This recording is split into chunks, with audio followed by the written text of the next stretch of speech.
My name is Emma Langley, and at 38, I thought I'd cracked the code to a perfect life. I'm a mom to 3 incredible kids: Lily, who's 12 and all spark with her wild curls, Oliver, 10, with his quiet love for books, and Sophie, my 4-year-old dreamer who paints rainbows on every scrap of paper she finds. We live in a cozy, ivy-covered house on the outskirts of London, where the air smells of damp grass and the neighbors wave over picket fences. For 15 years, I've poured my heart into this family, stitching together a life that looked like it belonged on a postcard. My husband, Dr. Edward Langley, is a cardiac surgeon, the kind of man who saves lives and gets invited to fancy galas. And me? I'm the one behind the scenes, baking birthday cakes, ironing school uniforms, and posting those glowing family photos on Instagram that make everyone say, "You've got it all, Emma." I believed it too. Every morning, I'd wake up to the sound of Sophie giggling, Oliver reading aloud to himself, and Lily practicing her lines for the school play. I'd make Edward's coffee just the way he liked it, black, no sugar, and kiss him goodbye as he rushed off to the hospital. I loved being the glue that held us together, the one who remembered dentist appointments and planned Christmas dinners. Supporting Edward's career felt like my own kind of heroism. His name was on plaques, but I was proud to be the woman who kept his world spinning. Looking back, I see the cracks I ignored. The way Edward's smiles grew tighter, his "I love you" is less frequent. I told myself it was stress, saving lives isn't easy, right? But deep down, I felt a quiet ache, like a song playing just out of tune. Our life looked perfect on the outside. The matching jumpers for family photos, the summer picnics in Hyde Park, the way strangers envied our storybook marriage. But perfection is a fragile thing, and mine was about to shatter. It started with a moment so small I almost missed it. One rainy afternoon, digging through Edward's gym bag for a stray sock, I found a shirt with a crimson lipstick stain smeared on the collar. My heart stuttered. It wasn't my shade. I wear soft pinks, never bold reds. That stain was a whisper of something I wasn't ready to face, a truth hiding behind the curtain of our fairy tale life. And once I saw it, I couldn't unsee it. If you're still here, thank you for listening to this part of my story. Hit the like button if you're hooked already, and don't forget to subscribe so you won't miss what happens when everything begins to fall apart. Now then, let's return to my story. I'll never forget the moment I found it. A crimson smear on the collar of Edward's white shirt, tucked deep in his gym bag like a guilty secret. It was a rainy Tuesday afternoon, the kind where the London sky feels heavy, pressing down on you. I'd been tidying up, trying to keep the chaos of our lives, 3 kids, endless laundry, school runs in check. The bag was sitting by the door, unzipped, and the shirt caught my eye. I pulled it out, my fingers brushing against the fabric, and there it was, a bold, unmistakable streak of lipstick. My heart thudded, a sick feeling curling in my stomach. It wasn't my shade. I don't even wear lipstick most days, not with peanut butter smears and crayon marks as my daily uniform. When Edward got home, I held the shirt up, my hands trembling despite my effort to stay calm. "What's this?" I asked, my voice quieter than I meant it to be. He barely glanced at it, tossing his keys on the counter. "Blood from surgery," he said, his tone clipped, like I was a child asking a silly question. "You know how messy the ore gets, Emma." But his eyes, they darted to the side, avoiding mine, and that's when I felt it, a crack in the foundation of our 15-year marriage. Edward, my Edward, the man who'd once danced with me in our tiny flat to cheesy pop songs, was lying. I tried to push it away, to tell myself I was being paranoid. Edward was a cardiac surgeon, a hero who spent his days saving lives while I packed lunches and braided Lily's hair. Maybe he was just stressed. But the days that followed were like a slow unraveling. He started staying late at the hospital, muttering about emergency cases that kept him out past midnight. He stopped wrapping his arms around me at night, that familiar warmth replaced by a cold expanse of sheets. Even the kids noticed. "Why doesn't Daddy read stories anymore?" Oliver asked, his little voice breaking my heart. Sophie, barely 4, stopped running to him when he came home, as if she sensed the distance growing. I kept telling myself it was work pressure, that Edward was just tired. But deep down, a voice whispered that something was wrong, terribly wrong. Every time I looked at him, I saw that fleeting glance, that lipstick stain burning in my mind. I wasn't just Emma, the devoted wife and mother anymore. I was a woman on the edge of a truth I wasn't ready to face, but couldn't ignore. I'd always been a planner, the kind of person who jotted down grocery lists and color-coded school schedules for Lily, Oliver, and Sophie. So when our 15th wedding anniversary approached, I wanted it to be special, a romantic escape to the Cotswolds, just Edward and me rekindling the spark that seemed to have dimmed. I could already picture us strolling through quaint villages, sipping wine by a crackling fire, laughing like we used to. That morning, with the kids at school and rain tapping against the kitchen window, I grabbed Edward's phone to check his calendar for the dates. He'd left it on the counter, something he never did, and I thought it was a sign maybe fate was helping me plan our perfect getaway. Then I saw it, a notification flashing on the screen. A text from Dr. Clara Moreau, a cardiologist at Edward's hospital. "Can't wait to see you tonight, darling," it read. My thumb hovered, my heart thudding like a drum in my chest. I told myself it was nothing, a misunderstanding. But I swiped, and the messages poured out like poison. "You make me feel alive. Last night was incredible." Each word was a dagger, slicing through the life I thought we had. My hand shook so badly I nearly dropped the phone. Clara wasn't just a colleague, she was the reason Edward had been distant, the reason he'd stopped looking at me like I mattered. That night, after tucking the kids into bed, I waited in the kitchen, the phone burning a hole in my pocket. When Edward walked in, his tie loosened and that familiar cologne clinging to him, I couldn't hold it in. "Who is Clara?" I asked, my voice trembling but steady enough to demand an answer. I wanted him to laugh, to say it was a mistake, to pull me into his arms. Instead, his face hardened and he looked at me like I was a stranger. "It's Clara," he said, cold as ice. "I love her. I want a divorce." The words hit like a slap, stealing my breath. Then he leaned in, his voice dripping with disdain. "You're just a housewife, Emma, brewing tea while I'm out saving lives. I need more than this." His cruelty stunned me. 15 years, birthdays, late-night talks, the kids we'd raised together, reduced to brewing tea. I wanted to scream, to throw the phone at him, but I stood frozen, tears burning my eyes. He walked out, leaving me in the silence of our kitchen, the weight of his betrayal crushing me. But as I sat there, staring at our wedding photo on the fridge, something sparked inside. I wasn't going to let Edward erase me. I'd find the truth, no matter what it cost. I thought the pain of Edward's affair was the worst thing I'd ever feel, but I was wrong. The real blows were yet to come, and they hit harder than I could have imagined. After Edward's cold confession about Clara, I knew I couldn't just sign the divorce papers and walk away. My kids, Lily, Oliver, and Sophie, deserved better. So I called Sarah, a lawyer recommended by a friend. She had a sharp mind and a way of cutting through the fog of my heartbreak. "Let's look at the numbers," she said, her voice steady over coffee in a quiet cafe near Covent Garden. "If Edward's hiding something, we'll find it." We did. Sarah dug into his financial records and uncovered something that made my stomach drop. Edward had siphoned €200,000 into a company called Westbridge Ventures, registered solely in his name. That money was our safety net, the fund we'd built for our kids' futures, college, maybe a gap year traveling the world, or a deposit on their first homes. I'd spent years budgeting, skipping luxuries to make sure we were secure, while Edward was secretly funneling it away. I sat at our kitchen table, staring at the bank statements Sarah sent over, my hands trembling. Each transaction felt like a slap, a reminder of how little I'd known the man I'd loved for 15 years. Was he planning a new life with Clara? A life where our children's dreams didn't matter? The betrayal stung, but it also lit a fire in me. I wasn't going to let him rob our kids of their future. But nothing could have prepared me for what came next.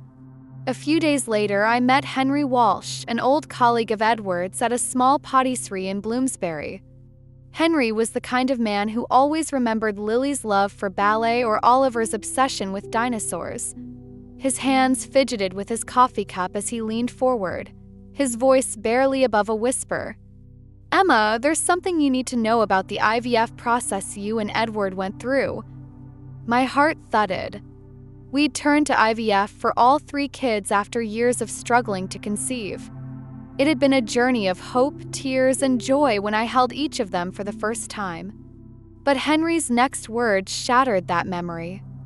Edward was terrified of passing on his family's heart condition. So he arranged for the clinic to use donor sperm instead of his. Without telling you, the world stopped. I gripped the edge of the table, my knuckles white, as if holding on could keep my reality from crumbling.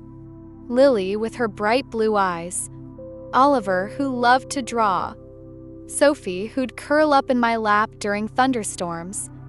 They weren't Edward's biologically. The man I trusted had rewritten the story of my motherhood behind my back. I felt like I was drowning, the air too thick to breathe. "How could he?" I whispered, tears burning my eyes. Henry looked away, his own eyes glistening. "I'm so sorry, Emma. I only found out recently." I couldn't stay silent. I drove home in a daze, the London rain blurring my windshield like the tears I couldn't stop. My kids were still mine. I'd carried them, sung them to sleep, bandaged their scraped knees. But Edward's deception cut deeper than his affair. He'd taken away my choice, my trust, my truth. I stood in my living room, staring at a photo of us at Sophie's 3rd birthday, her face smeared with cake. I'd been so happy then, so naive. Now I felt like a stranger in my own life, my identity as a mother fractured by his lies. But as the shock gave way to anger, I made a promise to myself. Edward wouldn't break me. I'd fight for my kids, for the truth, and for the woman I was becoming in the wreckage of his betrayal. I was drowning in a sea of hurt, the kind that clings to your bones and makes every breath feel heavy. The revelation about Edward's betrayal, the affair with Clara, the hidden bank accounts, and worst of all, the truth that my children, Lily, Oliver, and Sophie, weren't biologically his, had left me reeling. I'd sit in our quiet London home after the kids were asleep, staring at the walls, wondering how the man I'd loved for 15 years could rewrite my life without a shred of remorse. I felt like a ghost, haunting my own story, invisible and broken. Then, one dreary Tuesday morning, as rain pattered against the windows, the postman slid a plain brown envelope through the letterbox. No name, no return address, just my name, Emma Langley, scrawled in black ink. My hands trembled as I picked it up, something in my gut whispering that this wasn't just another bill or junk mail. I sat at the kitchen table, the same table where I'd once laughed with Edward over late-night tea, and tore it open. Inside was a small USB drive, cold and unassuming, like a secret waiting to be unlocked. I hesitated, my heart pounding. Part of me wanted to throw it away, to pretend I hadn't seen it. But curiosity, or maybe desperation, won out. I plugged it into my laptop, the soft hum of the machine the only sound in the silent house. A single audio file popped up, labeled Yell_recording. My finger hovered over the play button, a chill creeping up my spine. I pressed it, and Edward's voice flooded the room, smooth and calculating like the man I'd once thought hung the moon. "Once we move the money to the offshore account, Emma won't see a penny," he said, his tone so casual it made my skin crawl. Then Clara's voice, sharp and venomous, chimed in. "And the kids? We'll make sure she loses them too. I've got a contact who can plant evidence of her abusing sedatives. She'll be seen as unfit and you'll get full custody." My breath caught, my hands gripping the edge of the table so hard my knuckles turned white. They weren't just planning to leave me with nothing, they wanted to destroy me. They wanted to take my children, the heart of my world, and paint me as a monster. The recording ended with Clara's laugh, a sound that echoed in my head like a taunt. I sat there, frozen, the rain outside mirroring the storm inside me. My chest ached with a mix of rage and fear. I thought of Lily's sleepy hugs, Oliver's goofy grin, Sophie's endless questions about the stars. They were mine, not just in my heart, but in every sleepless night, every scraped knee I'd kissed, every bedtime story I'd read. And Edward, the man I'd trusted with my life, was plotting to rip them away, to erase me from their future. The betrayal cut deeper than the affair, deeper even than the IVF deception. This was a calculated cruelty, a plan to leave me with nothing but shame. But something shifted in that moment. Pain, sharp as it was, lit a fire in me. I wasn't the weak, naive Emma they thought I was, the one who'd crumble under their schemes. That recording wasn't just evidence, it was a call to arms. I wiped the tears from my cheeks, my hands steady now, and replayed the audio, memorizing every word. I wasn't going to let Edward and Clara win. I'd fight for my kids, for my truth, for the life I'd built. The woman who'd once baked cookies and smiled for family photos was gone. In her place was someone new, someone who'd burn their world down before letting them take what was mine. The rain was relentless that November, hammering against the windows of our London home as I sat at the kitchen table, staring at a stack of papers that held the wreckage of my life. My name is Emma Langley, a 38-year-old mother of 3, Lily, Oliver, and Sophie, who once believed in fairy tales and the kind of love that lasts forever. But Edward, my husband of 15 years, had shattered that illusion with his affair, his lies, and a betrayal so deep it rewrote the story of our family. I'd already uncovered his affair with Clara Moreau and his secret transfer of €200,000 to Westbridge Ventures. Then came the gut punch. Edward had tampered with our IVF treatments, ensuring our children weren't his biologically, all without a word to me. And just when I thought I'd hit rock bottom, that anonymous recording arrived, revealing his plan to frame me as an unfit mother and steal everything. But I wasn't broken yet. I was angry, and that anger was fuel. I knew I couldn't fight Edward alone, not a renowned surgeon with charm and connections. So I reached out to Marcus, a federal agent a friend had mentioned. I met him at a small cafe in Camden, the kind with mismatched chairs and the smell of fresh scones. My hands shook as I sipped my tea, the weight of the recording burning a hole in my purse. Marcus was in his late 40s, with kind eyes and a calm demeanor that made me feel like I wasn't just a scorned wife spinning a tale. "Tell me everything, Emma," he said, his voice steady. So I did. I poured out the story of Edward's affair, the hidden money, the IVF deception, and that chilling audio of him and Clara plotting to destroy me. I handed him the USB drive, my heart pounding. "This is bigger than just you," Marcus said, his brow furrowing. "If Edward's been manipulating medical procedures, he's violated federal law. We're already investigating irregularities at St. Catherine's Hospital." A few days later, Marcus called me to a discreet meeting at a park near the Thames. The air was crisp, and I pulled my coat tight against the wind as he introduced me to Ellen, a former nurse from Edward's hospital. Ellen was in her 50s, with gray streaks in her hair and a nervous habit of twisting her scarf. "I couldn't stay silent anymore," she whispered, handing me a folder. Inside were documents, clinical records, emails, and signed orders from Edward directing the clinic to swap sperm samples in multiple IVF cases, including mine. "He justified it as protecting patients from his heart condition," she said, "but he didn't care about consent. It wasn't just you, Emma. There are others." My stomach churned. The scope of Edward's arrogance was staggering. He'd played God, not just with our family but with countless others, all while wearing his hero's mask. I took those papers home and spread them across my dining table, each page a piece of the puzzle. I barely slept, my mind racing with images of Edward's smug smile, Clara's laughter on that recording, and my kids' innocent faces. Lily, Oliver, and Sophie, they were mine no matter what biology said, but Edward had stolen my trust, my choice. I wasn't just fighting for me anymore, I was fighting for every family he'd betrayed.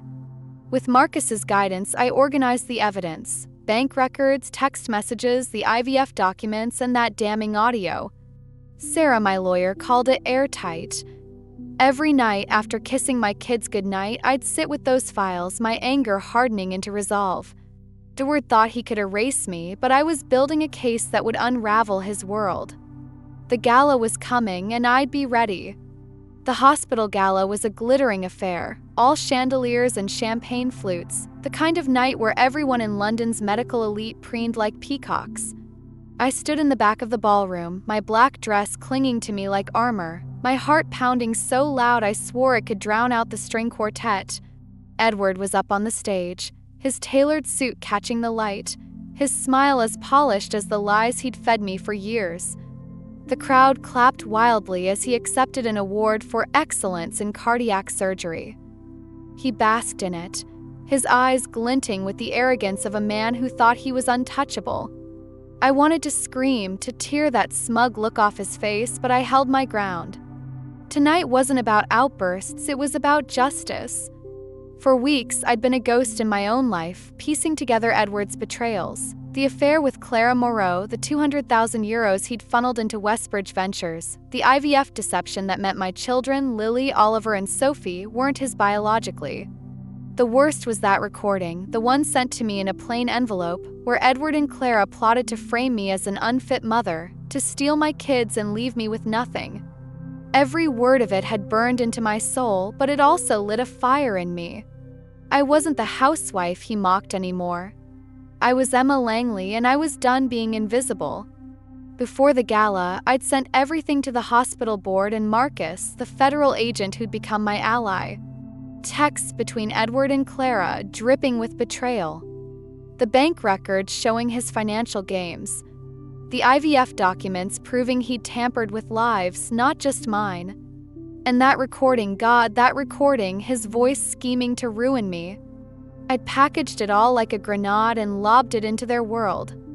As Edward raised his glass, toasting his own brilliance, I stood in the shadows, my hands trembling not with fear but with the weight of what I'd done.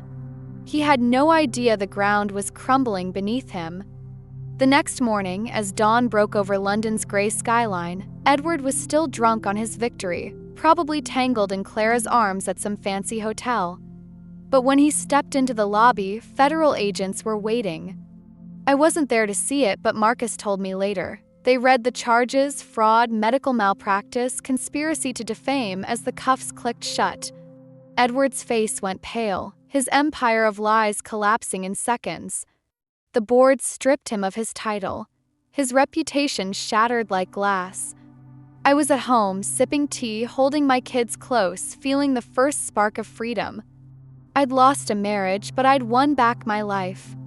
As I sit here, watching Lily, Oliver, and Sophie play in our garden, I'm not the same Emma I was a year ago. Edward's betrayal, his affair with Clara, the hidden money in Westbridge Ventures, the gut punch of learning he'd tampered with our IVF to make our kids not his biologically, cracked me open. That anonymous recording, where he plotted to frame me as an unfit mother, was the final blow. But in that wreckage, I found lessons that changed me, and I hope they mean something to you too. First, trust your instincts. That lipstick stain on his shirt wasn't just a smudge. It was a warning my gut screamed to notice. Don't ignore those whispers, they're often the truth trying to break free. Second, your worth isn't tied to someone else's lies. Edward called me a housewife like it was an insult, but raising my kids, building a home, that's strength, not weakness. Don't let anyone dim your light. Finally, resilience is born in pain. I could have crumbled, but I fought for my kids, for justice, for me. Sending those texts, bank records, and that damning recording to the hospital board wasn't just revenge, it was reclaiming my life. When Edward was arrested that morning after the gala, I felt free, not because he fell, but because I rose. To anyone listening, know this: you're stronger than you think. If my story moves you, please like and share. It's how we lift each other up, reminding us all that even in our darkest moments, we can find our way back to the light.